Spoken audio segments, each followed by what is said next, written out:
Hey guys, welcome back to this week's office hours. Welcome to this week's office hours for the first time. Hope you're having a great day. This is Wednesday, the 3rd of December. I was going to say November there for a second. But yeah, thanks for joining me here today for office hours. If you have any questions while I'm here live with you guys, feel free to pop them into the comments as we go through the next few minutes. I'll be here for 15 or so minutes just to chat with you guys and answer some questions, make myself available for you guys in my audience. But yeah, if you're joining me for the first time, this is your first time coming on to office hours while I'm here, please tell me where you're from. I always like to hear where people in my audience are from, so just pop in the country that you're currently watching this in the comments so I can see where you're from, and I'll give a bit of a shout out if I see it. Make sure to subscribe to the publication if this is something you're coming across just on Substack, and subscribe to How to Write for a Living up at the top there and before you go, so you'll make sure you keep catching these office hours in future. Alexander is saying, first time here, I'm from Nigeria. Rita says she's from Mexico City. And Joanne's asking a question, which I'm going to come back to in a second. Joanne, thanks for asking that. So again, yeah, keep telling me where you're from, ask any questions, and I'll come back to those as I go along. I'm going to start off with a couple of questions that I got from people in my paid community a couple of days ago. So I'm going to tackle those first really quick, and then I'll come to other questions we'll get here in the live chat. So one of my paid subscribers asked a question about Substack chat threads, and he said he hasn't had much traction with Substack threads. What can I use Substack threads for? So basically, threads are the different chats essentially that are initiated within your publication's chat on Substack. So you can start these at any point just from clicking the Start a New Thread button at the bottom.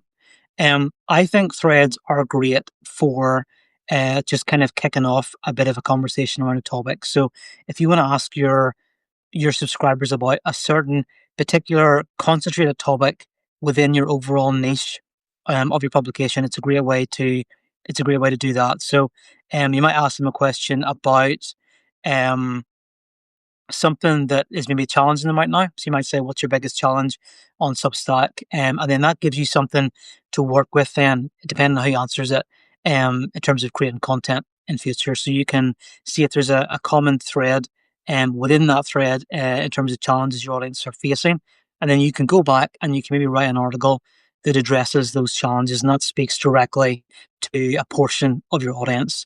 Or you might want to create a product or record a video or something like that. So they're great for finding out what your audience are struggling with and maybe what they're also enjoying at the minute as well. So you might be able to talk to them about certain aspects of your publication and say, do you like this more? Do you like this more?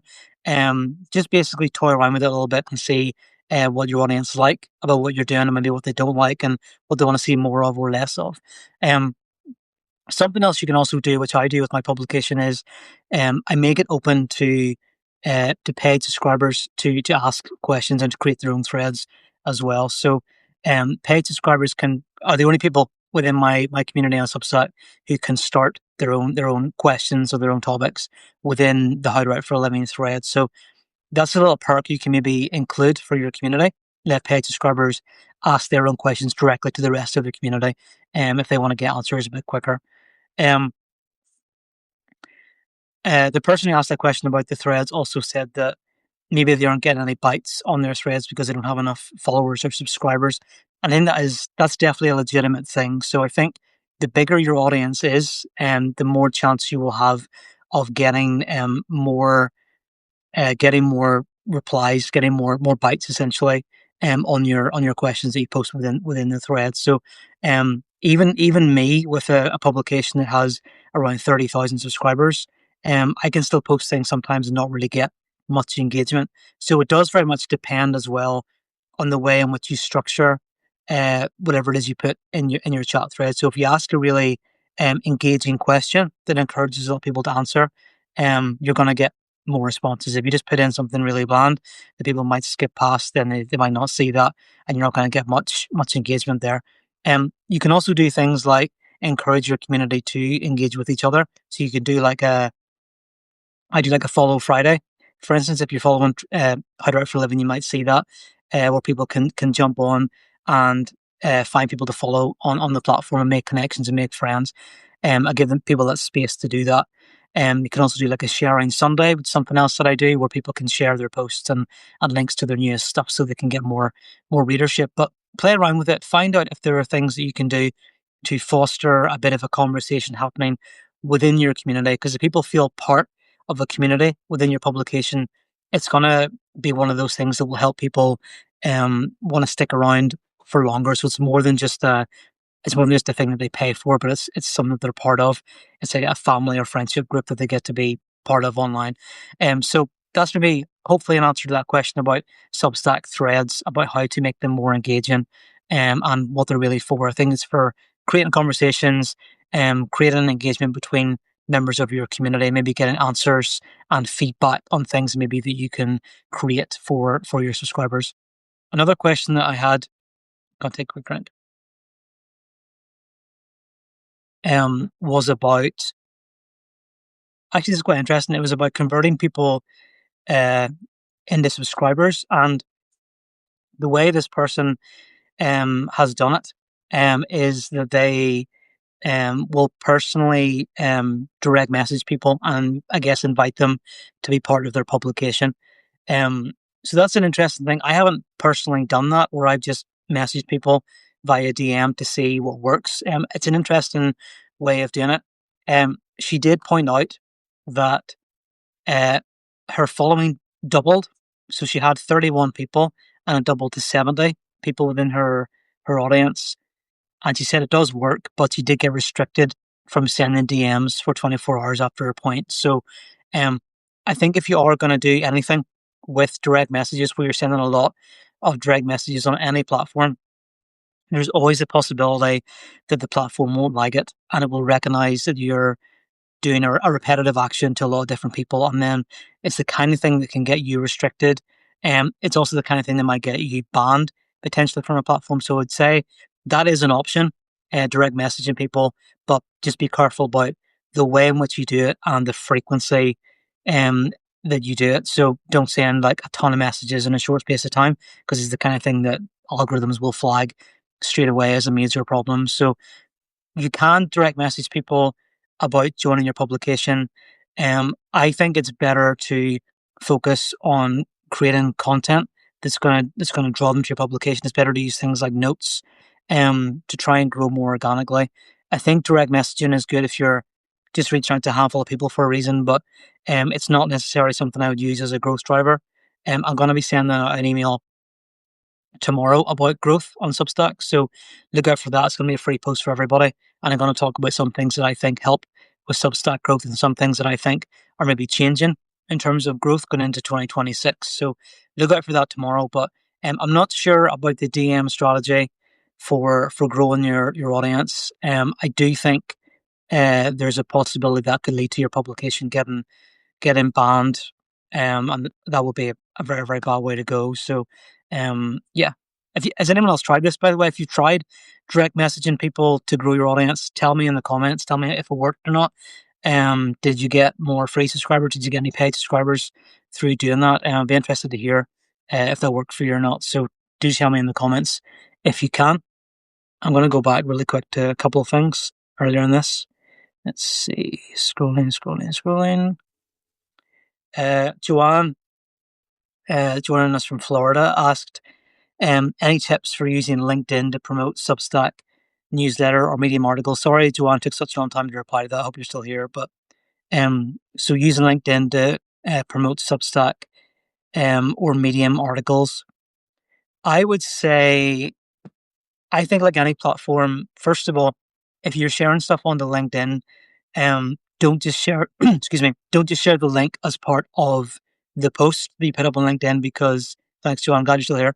Don't just share the link within the post because it will automatically get suppressed. And pretty much any platform will do that.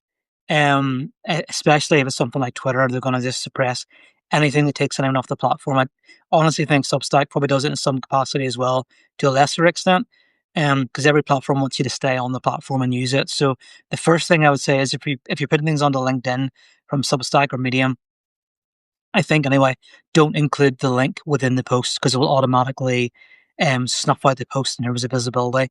If you're going to put a link, either direct someone to a link that's already static on your profile. Maybe that you've already got on there.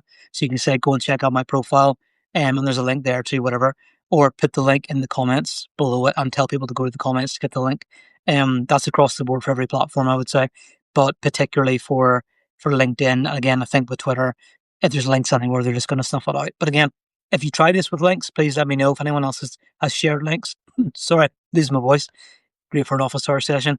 If anyone else has tried sharing links onto other platforms, particularly LinkedIn, please let me know if that's worked for you or not. But in terms of promoting stuff, I think it's a good idea to just take a little snippet, take a hooky line or a hooky sentence from your publication or from the article that you're sharing, and use that as the post hook essentially.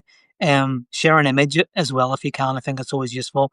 You can also share a video directly on the platforms and just say, "I've just put out this article on Substack or Medium or whatever, and the link is in the comments below, and it's about X Y Z, and you should check it out if you're struggling with this, or if you tick this particular demographic box." So, you could try that as well. I think LinkedIn is pivoting slightly more towards video stuff. I'm not really sure. I don't use it all the time.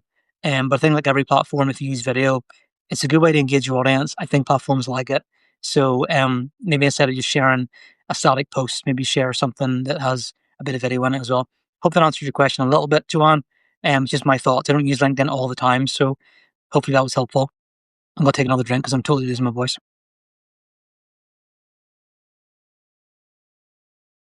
Excuse me. Jennifer said, I tried a few times with DMs, but they weren't successful. People replied but didn't subscribe.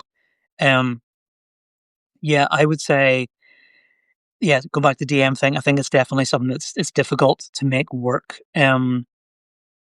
Yeah, I think it can work maybe in some platforms, but it is difficult. I think Substack's DMs aren't as prevalent as they might be in other platforms, so people don't see them all the time straight away. So yeah, I wouldn't use DMs as a growth lever. There's other things you can do that are better than that. Again, I'm going to share an article about this tomorrow, so you can read some of my thoughts on that. Alexander said, "What's the best way to repurpose your article or newsletter content?" Um, I think if you're repurposing it, depends what you want to repurpose it into. So if you want to make it into, if you want to take an article and split it up into like different notes, you can do that. So you can just go through it, pick out the lines that people like best. I think Medium's really good for that if you're on Medium because um, people highlight stuff on there, so you can see what resonated with people, and the things people highlight make great notes or posts on social media. So you can definitely go through your articles and just pick out again hooky lines or things that might stand out as notes and use those as shorter form content. You can also take an article um, and repurpose it into a script for like a video on YouTube, for instance. So you can put that into AI and just ask it to repurpose it. Repurpose it yourself if you want to, but AI is very good at doing that, and I use that for things as well. I'll often take articles and repurpose them into videos. So you basically share the same message in different ways and reach more people because some people like video more than reading, etc. So, couple of things you can do there. I also think as well in terms of just sharing longer form posts, you can just share posts from Medium onto Substack and vice versa. I really don't think it matters at this point. People might say that there's like SEO conflicts and stuff like that, but I'm not sure that's an issue anymore. Sorry, I'm totally going today. This is hilarious. I got to stop soon. Alexander said, I tried to use LinkedIn and Facebook and it worked. Facebook gave me my biggest views ever. There you go. So maybe sharing to Facebook groups, I assume, will help you reach a wider demographic of readers. So yeah, definitely try it. I mean, if you've got an audience on another platform, definitely tap into it. Use your content on another platform as Substack content as well, and vice versa.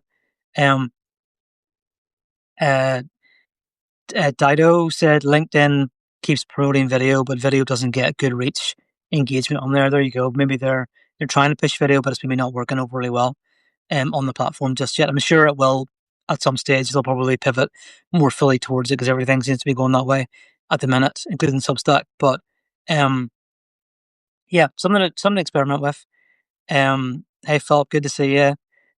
Joanne, yeah, you respond to Alexander there. That's great. Um, okay. And Alexander, you're welcome for the advice.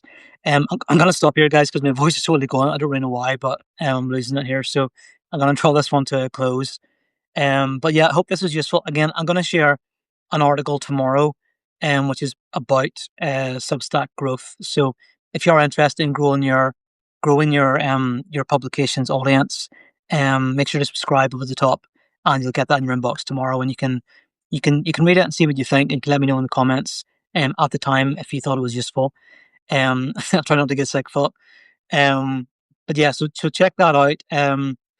And yeah, just stay in touch, and I'll see you for office hours again next week. I'll share this onto YouTube after this as well, so you can watch it back. You can watch all my previous office hour sessions and my latest videos there as well. So thanks for this time, guys. And I'll see you in office hours again next week, hopefully with a voice that's more intact. But yeah, have a good day. Bye.